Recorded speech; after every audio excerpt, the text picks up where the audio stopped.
Hello friends, मैं कोशिया स्वागत करती हूँ आपका आपके यूट्यूब चैनल कोशिया स्टडी में। और हम पढ़ रहे हैं राजस्थान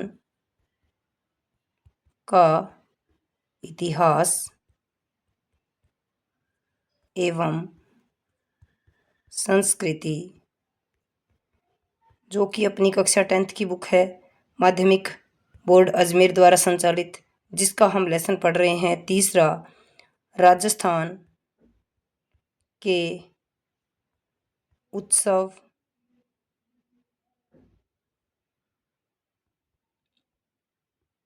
त्योहार और मेले। ओके फ्रेंड्स, तो शुरू करते हैं आज का सेशन अक्षय तृतीया से। अक्षय तृतीया वैशाख माह की शुक्ल पक्ष की तृतीया को अक्षय तृतीया कहते हैं। तो अक्षय तृतीया कब मनाई जाती है? वैशाख माह की शुक्ल पक्ष की तृतीया को क्या कहते हैं? अक्षय तृतीया कहते हैं।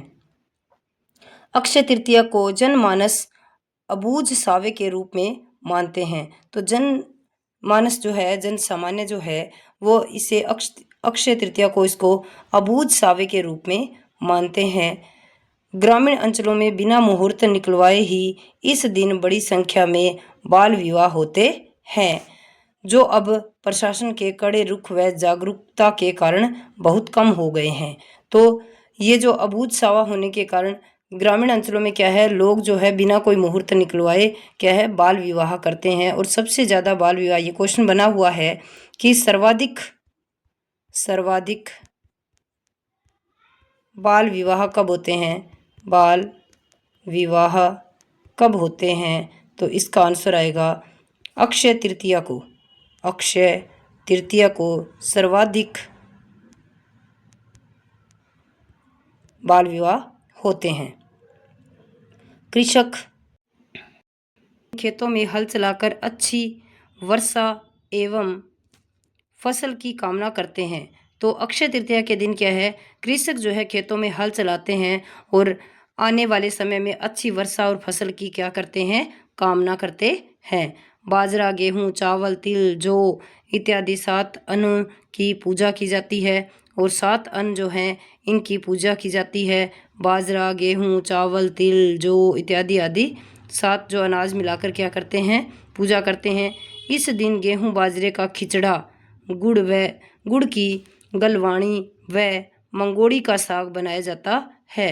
तो इस दिन स्पेशल क्या बनता है कि गेहूं और बाजरे का खिचड़ा बनता है, गुड़ की गलवाणी व मंगोड़ी का साग भी बनाया जाता है। बीकानेर का स्थापना दिवस होने के कारण इसे वहां और भी उत्साह के साथ मनाया जाता है। तो ये क्वेश्चन भी बना हुआ है कि अक्षय तृतीया के दिन किस शहर की स्थापना की गई? तो इसका आंसर आएगा बीकानेर। पूरे देश में मनाए जाने वाले सभी पर्व, त्योहार आदि राजस्थान में भी उतने ही हर्षोल्लास के साथ मनाए जाते हैं। जो भारत में त्योहार मनाए जाते हैं, वही सारे त्योहार क्या है, राजस्थान में भी बड़े उल्लास के साथ मनाए जाते हैं।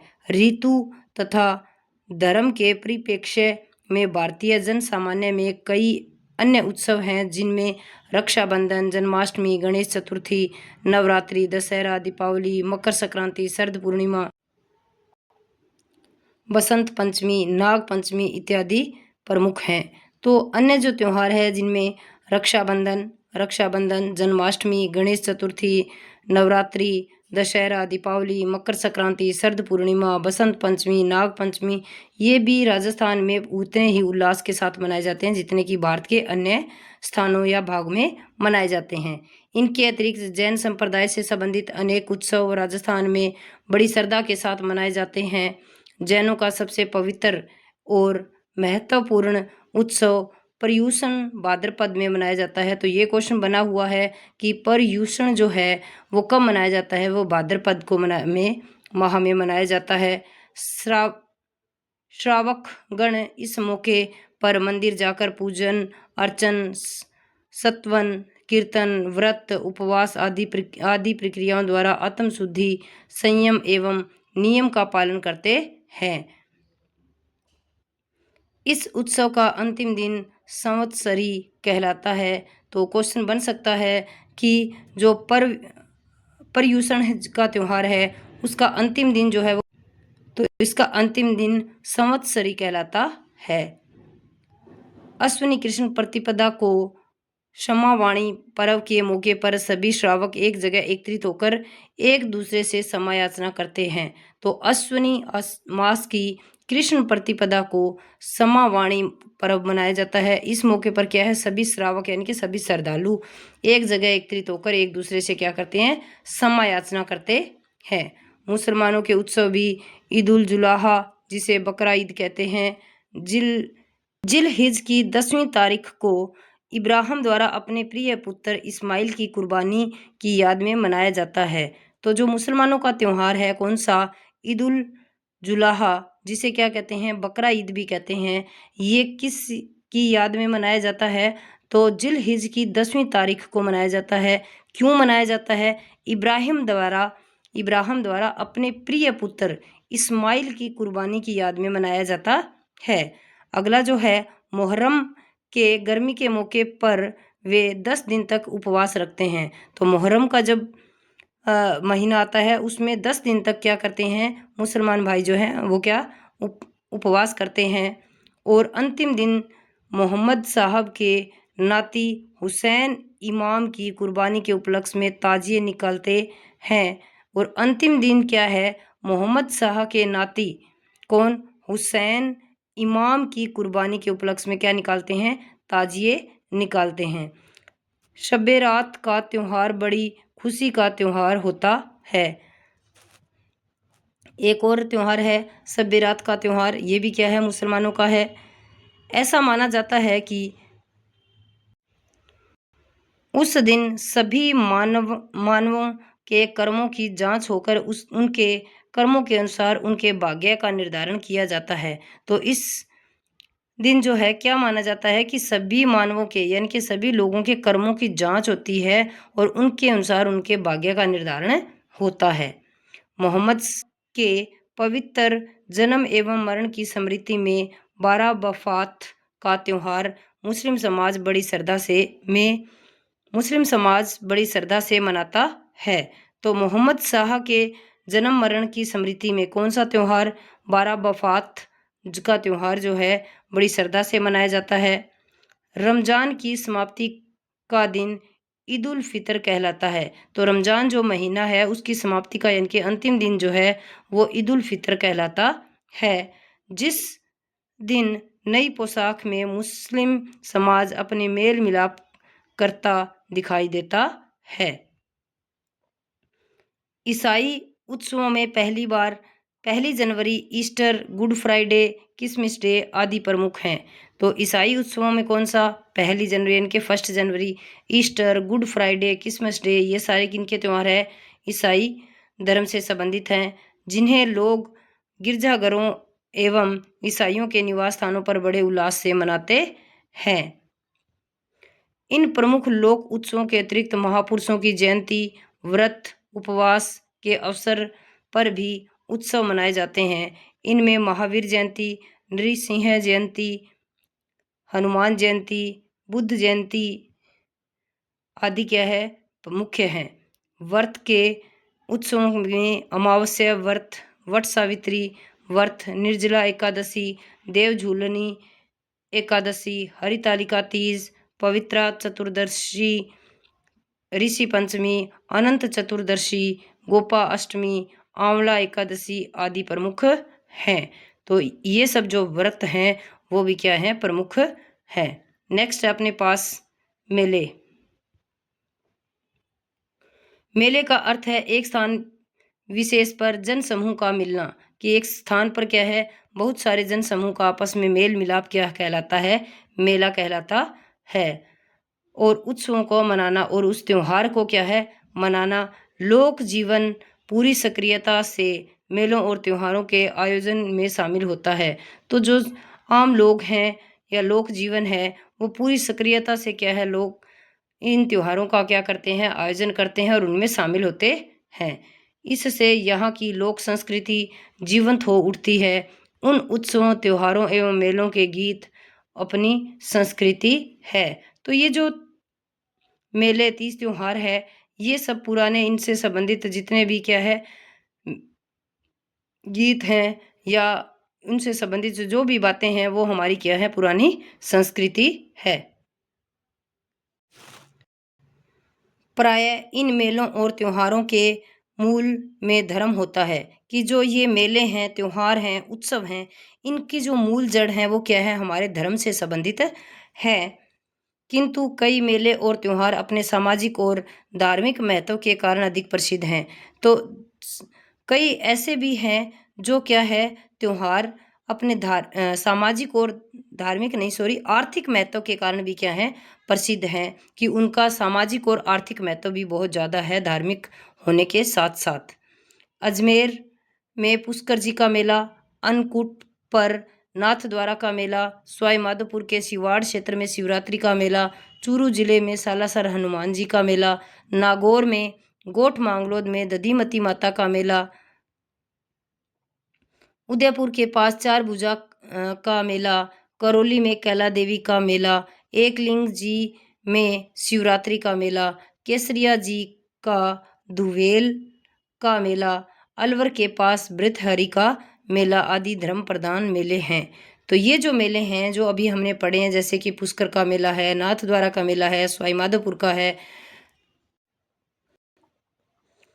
चूरू का है, नागौर जिले के गोठ मांगलोद में दधीमती माता का है, उदयपुर के पास चार भुजा का है, करौली में कैला देवी का है, एकलिंग जी में शिवरात्रि का है, केसरिया जी का दुवेल में है, अलवर के पास भृतहरि का है। ये सब क्या है धार्मिक मेले हैं, धार्मिक मेले हैं। डूंगरपुर बेणेश्वर का मेला, 12 जिले की शाहाबाद तहसील का शहरियों का सीताबाड़ी मेला आदिवासियों के मेले का प्रतिनिधित्व करते हैं। तो जो डूंगरपुर में लगता है कौन सा बेणेश्वर मेला, 12 जिले का कौन सा 12 जिले की शाहाबाद तहसील है वहाँ सहरिया जनजाति का मेला लगता है जिसे क्या कहते हैं सीताबाड़ी का मेला कहते हैं। ये जो मेले हैं ये आदिवासियों का क्या करते हैं प्रतिनिधित्व करते हैं। पर्वतसर में तेजाजी का मेला, पोखरण के रुणीचा में रामदेव जी का मेला, कोल्लूगढ़ में पाबूजी का मेला, ददरेवा में गोगा जी का मेला आदि लोक नायकों के मेले हैं।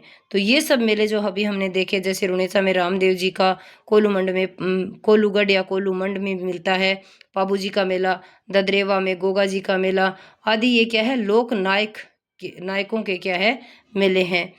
मौसमी मेलों में तीज गणगौर आदि क्या है प्रमुख है। ये मौसम के हिसाब से मनाए जाते हैं जैसे तीज है गणगौर है ये मौसम प्रधान क्या है मेले हैं।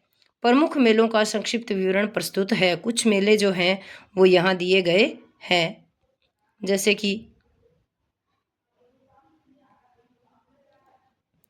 पहला है अपने पास पुष्कर का मेला। अजमेर जिले का पुष्कर हिंदुओं की आस्था का प्रमुख केंद्र है। तो जो अजमेर जिले का पुष्कर जो स्थान है वो हिंदुओं की आस्था का एक प्रमुख स्थान है। पूरे भारत में यही ब्रह्मा जी का एकमात्र ऐसा मंदिर है जिसमें उसकी विधिवत पूजा होती है। इसी मंदिर के पीछे की पहाड़ियों पर सावित्री माता का मंदिर भी है। पुष्कर में लगने वाला कार्तिक माह की पूर्णिमा का मेला अपनी विशालता के कारण अनुपम माना जाता है।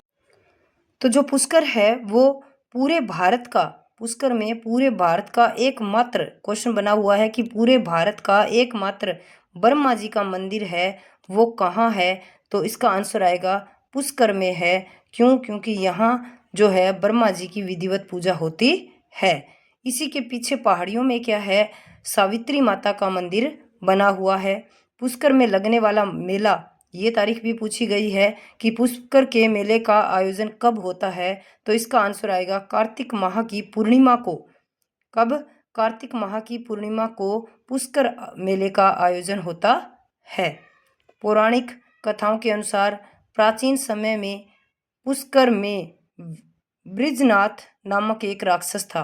तो पौराणिक जो कथाएं हैं उनके अनुसार पुष्कर में पहले क्या है एक बृजनाथ नामक एक राक्षस था जिसने पुष्कर में आतंक मचा रखा था। इस राक्षस द्वारा ब्रह्मा जी की संतानों की हत्या की बात जब स्वयं ब्रह्मा जी को ज्ञात हुई तो उन्होंने प्रकट होकर कमल के फूल से राक्षस का संहार किया। तो ये लोक मान्यता है ऐसी कि जो वो राक्षस है वो ब्रह्मा जी की संतान को क्या कर देता था, हत्या कर देता था। और ये बात जब ब्रह्मा जी को पता चली तो उन्होंने स्वयं प्रकट होकर फूल से उसका क्या कर दिया, संहार कर दिया। कमल की पंखुड़ियां जिन 3 स्थानों पर गिरी वहां झीलें बन गई।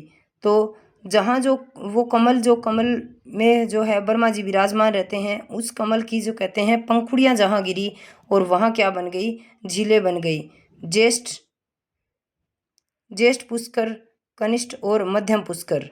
तो जो 3 पंखुड़ियां गिरी, तीनों स्थानों पर एक ज्येष्ठ पुष्कर, एक कनिष्ठ पुष्कर और एक मध्यम पुष्कर, ये जो 3 स्थान है यहाँ झीलें बन गई, जिनमें ज्येष्ठ पुष्कर का ही महत्म्य अधिक है। तो सबसे ज़्यादा महत्व जो है वो किसका है, ज्येष्ठ पुष्कर का है।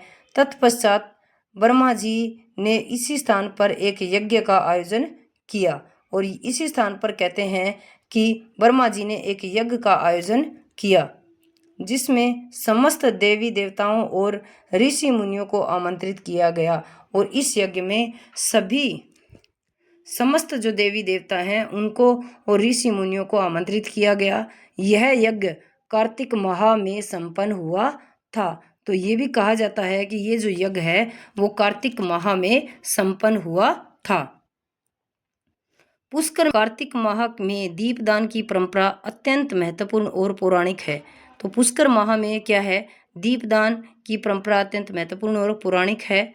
इसी समय पशु मेला भी लगता है। तो ये क्वेश्चन बना हुआ है कि दीपदान की परंपरा कहाँ है, तो इसका आंसर आएगा पुष्कर में है, पुष्कर में है। और दीपदान कब किए जाते हैं, ये कार्तिक माह की पूर्णिमा को किए जाते हैं, कार्तिक माह की पूर्णिमा को किए जाते हैं। और इसी दिन यानी कि कार्तिक माह की पूर्णिमा को ही क्या है, यहाँ एक बड़ा पशु मेला भी लगता है। पूर्णिमा को पशु मेला लगता है। विदेशी पर्यटक भी इस समय बड़ी संख्या में यहाँ आते हैं। तो इस समय क्या है, विदेशी पर्यटक भी यहाँ आते हैं। रंग बिरंगे वस्त्रों में जन समुदाय गेरुए वस्त्रों में भस्म लपेटे साधु, हजारों मवेशी और खूबसूरत जीनों में सजे ऊंट, इन सब से सुसज्जित पुष्कर मेला अत्यंत आकर्षक और जीवंत दृश्य उपस्थित करता है। तो इस मेले में क्या है, रंग बिरंगे वस्त्रों में क्या है, जन समुदाय के लोग पहुंचते हैं। गेरुए वस्त्रों में या में भस्म लपेटे क्या मिलते हैं, साधु, हजारों मवेशी। यानी कि जब पशु मेला लगता है तो बहुत से लोग पशुओं की खरीद फरोख्त करने यहाँ आते हैं। और यहाँ क्या है, ऊंट भी क्या है, सुसज्जित यानी कि बड़े उनको सजाकर अच्छी तरह से यहाँ लाया जाता है और उनका व्यापार किया जाता है। इन सब से ये क्या है, मेला जो है बड़ा ही अत्यंत आकर्षक और जीवंत दृश्य यानी कि एक जीवित दृश्य की तरह लगता है। और ये क्वेश्चन बना हुआ है कि जो रंगीन मेला है वो कौन सा है, रंगीन मेला भी पुष्कर का मेला ही कहलाता है। तो ये भी पुष्कर का मेला कहलाता है। पुष्कर का मेला जो कि कब लगता है, कार्तिक पूर्णिमा को लगता है।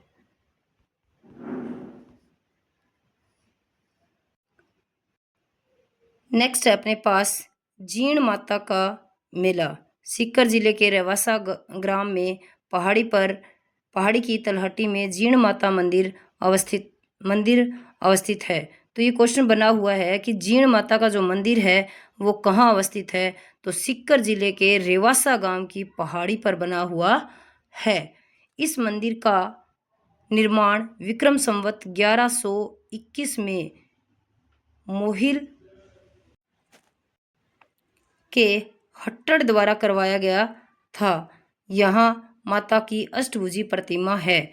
तो ये क्वेश्चन भी बना हुआ है कि जीण माता के मंदिर का निर्माण किसके द्वारा किया गया है, तो इसका आंसर आएगा ठड द्वारा किया गया है। और यहाँ कैसी प्रतिमा लगी हुई है? तो अष्टभुजी प्रतिमा लगी हुई है। इसके सामने घी और तेल के 2 दीपक अखंड रूप से कई वर्षों से प्रज्वलित हैं। तो इस अष्टभुजी प्रतिमा के सामने क्या है? 2 दिए, एक तेल से और एक क्या है? घी से अखंड रूप से कई वर्षों से प्रज्वलित है, इनके जल रहे हैं। माना जाता है कि इन दीपकों की ज्योति की व्यवस्था दिल्ली के चौहान राजाओं ने शुरू की थी। तो यहाँ जो ज्योति की व्यवस्था है किसके द्वारा शुरू की गई है? दिल्ली के जो चौहान राजा हुए थे उनके द्वारा शुरू की गई थी। जीर्ण माता के संबंध में जनश्रुति है कि यहाँ हर्ष और जीर्ण भाई बहन है। कि यहाँ जो जनश्रुति के अनुसार क्या है? एक मंदिर यहाँ हर्ष का मंदिर भी है और एक जीर्ण माता का मंदिर है। तो ये आपस में क्या है? दोनों भाई बहन हैं। इनके माता पिता का बचपन में स्वर्गवास हो गया था। तो इनके जो माता पिता हैं इनके बचपन में ही स्वर्गवास हो गया। भावज के तानों से दुखी होकर जीर्ण अपने भाई का घर छोड़कर रेवासा की पहाड़ियों में तप करने आ गई। तो भावज के क्या है? तानों से दुखी होकर जीर्ण माता क्या है? अपने भाई का घर छोड़कर और कहाँ आ गई? रेवासा की पहाड़ियों में आ गई। जब हर्ष को इस बात का पता चला तो उसने जीर्ण से घर लौटने का आग्रह किया। तो जब भाई पीछे उनको अपनी बहन को मनाने के लिए और घर ले जाने के लिए आया तो घर जाने के लिए उसने आग्रह किया। जब जीर्ण ने किसी भी प्रकार घर आने को तैयार नहीं हुई तो हर्ष भी उसी स्थान पर उसी के साथ इस स्थान पर देवी को प्राप्त करने के लिए कठोर तपस्या करने लगा। और जब आग्रह किया भाई के द्वारा किया गया तो और जीर्ण ने क्या है? मना कर दिया जाने से, तो हर्ष भी वहीं उसी के साथ उसी समय क्या है? देवी को प्रसन्न करने के लिए या प्राप्त करने के लिए कठोर जो है तपस्या करने लगा। अंत में देवी साक्षात हुई और आज तक वहाँ विद्यमान है। और कहते हैं कि अंत में इनकी जो तपस्या है उससे प्रसन्न होकर देवी साक्षात हुई और आज तक वहीं विद्यमान है। ऐसे लोगों द्वारा जनश्रुति में ये बात प्रचलित है। राजस्थान के अलावा अन्य राज्यों में भी लाखों तीर्थयात्री मनोकामना पूर्ति हेतु यहाँ आते हैं। तो यहाँ सिर्फ राजस्थान के नहीं बल्कि अन्य राज्यों से भी लाखों लोग क्या है यहाँ अपनी मनोकामना पूर्ति हेतु आते हैं। चैत्र और अश्विनी माह में नवरात्रों के समय यहाँ विशेष चहल पहल हो जाती है। तो ये भी क्वेश्चन बना हुआ है कि जीर्ण माता का जो मेला है वो कब लगता है? तो एक तो जो चैत्र मास है उसमें और एक अश्विनी मास है, दोनों के जो नवरात्रे आते हैं नवरात्र में इनका मेला भरता है। नेक्स्ट है अपने पास खाटू श्याम जी का मेला। सीकर जिले में स्थित खाटू श्याम जी का मंदिर बहुत ही विख्यात है। जिला मुख्यालय से करीब 50 किलोमीटर दूरी पर स्थित श्री कृष्ण के ही एक स्वरूप श्री श्याम जी के इस मंदिर में वर्ष भर भक्तों की भीड़ लगी रहती है। तो ये जो मेला है वो खाटू श्याम जी का जो मेला है वो सीकर जिले के जो में है स्थित है। खाटू श्याम जी का मंदिर वहाँ लगता है। यह जो मेला है या ये जो स्थान है वो जिला मुख्यालय से कितना 50 किलोमीटर दूर है।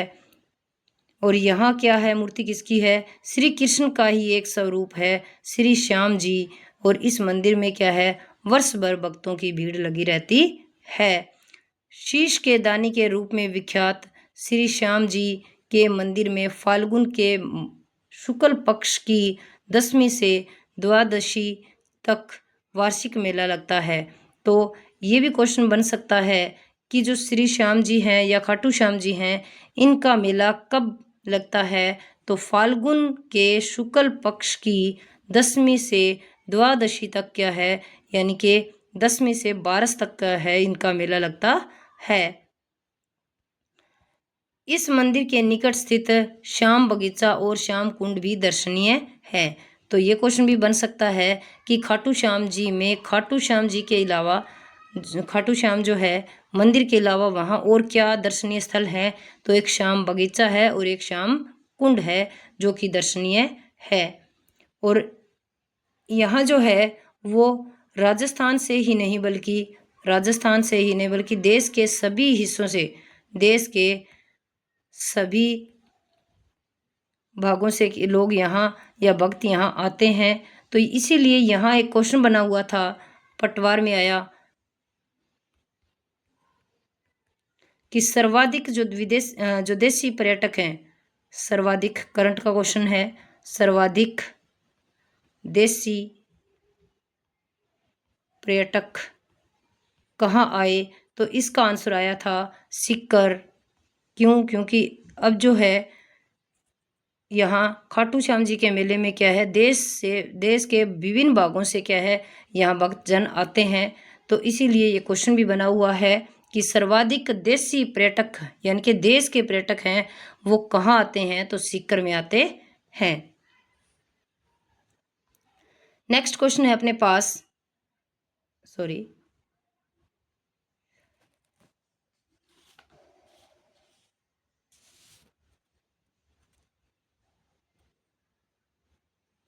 नेक्स्ट है भृतहरि का मेला। अलवर से 40 किलोमीटर दूर भृतहरि नामक स्थान पर वर्ष में 2 बार वैशाख और भाद्रपद में लक्खी मेला आयोजित होता है। तो अलवर से कितनी दूरी पर है? 40 किलोमीटर की दूरी पर है। भृतहरि नामक स्थान है। वर्ष में कितनी बार? 2 बार मेला बढ़ता है। कौन कौन से माह में? वैशाख और भाद्रपद में कौन सा मेला? लक्खी मेला आयोजित होता है। हाथों में चिमटा, कमंडल, शरीर पर राख लपेटे, लंबी दाढ़ी और लंबे बालों वाले।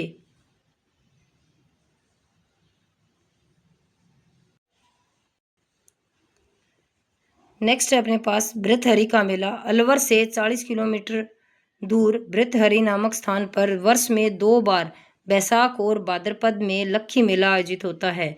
तो ये क्वेश्चन बन सकता है कि भृतहरि का मेला जो है, भृतहरि नामक स्थान जो है वो अलवर से कितनी दूरी पर है? 40 किलोमीटर की दूरी पर है। स्थान कौन सा है? भृतहरि नामक स्थान है।